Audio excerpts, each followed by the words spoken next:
అది కొట్టాల. ఒక ఆడపిల్ల ఉంటే బాగుండు అని చెప్పని ఏడుస్తున్నారు వాళ్ళు ఇప్పుడు. ప్రేమలు అభిమానాలు అమ్మాయిల దగ్గరే ఉంటాయండి, అబ్బాయిల దగ్గర ఉండవు. వాడు పెళ్ళం వచ్చిందంటే ఇక అమ్మ అక్కర్లా నాన్న అక్కర్లా వాడికి.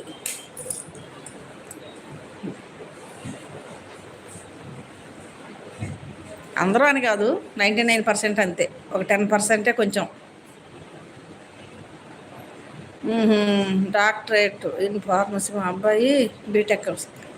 అదేలేండి, పిల్లలను చక్కగా చదివిస్తున్నారు. ఆ చదువు విషయం, ఎడ్యుకేషన్ విషయంలో కాదు కానీ తల్లిదండ్రులను చుట్టానికి ప్రేమాభిమానాలు కొంచెం వాళ్ళకి పెళ్ళిళ్ళు అయిన తర్వాత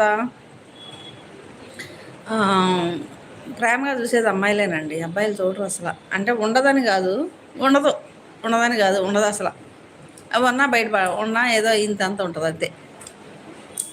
అమ్మాయిలకు ఉన్నంత ఉండదు, ఆ ఉన్నది కూడా ఇంతంత ఉంటుంది. అది ఓపెన్ అవ్వలేరు. వచ్చిన అమ్మాయి కొంచెం మంచిది అయితే ఓకే, ఆ వచ్చింది కందిరీది అనుకోండి, అసలు అది కూడా బయటకు చూపించరు. సారీ, ఏమీ అనుకోవద్దు అలా అన్నానని. జరిగే వాస్తవం.